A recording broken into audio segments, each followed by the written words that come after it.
দুনিয়াতে একটু কষ্ট করে হালাল উপার্জন করে খেয়ে যান।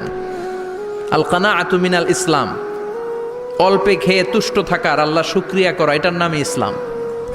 অল্প খাও, অল্প পড়ো, অল্প জমাও, অল্পের ভেতরে বরকত ঢুকাই দিছে কে? অনেকে দেখবেন অনেক খাই খাই নাই নাই করে, এটা যাদের স্বভাব তাদের কখনো বরকত হয় না। অল্প খাবেন, অল্প পড়বেন, আর হালালের সাথে সম্পর্ক করবেন। আল্লাহুম্মা কফিনি বিহালালিকা আন হারামিক ওয়া আগনিনি বিফাদলিকা আম্মান সিওয়াক।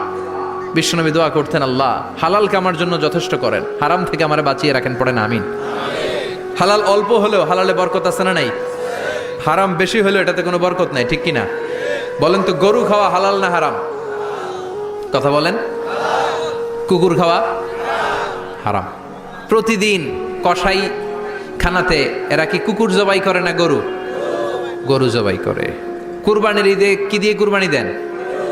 গরু। আচ্ছা, জবাই হয় বেশি গরু, খাই বেশি গরু, কুকুর খাই না। গরু বা গাভী বছরে বাচ্চা দেয় কয়টা? একটা। কুকুর দেয় কয়টা? 7টা 8টা, হিসাব নাই, কোনো ফ্যামিলি প্ল্যানিং নাই তো, দেদা আসছে দিচ্ছে। তো গাভী বাচ্চা দিল কম,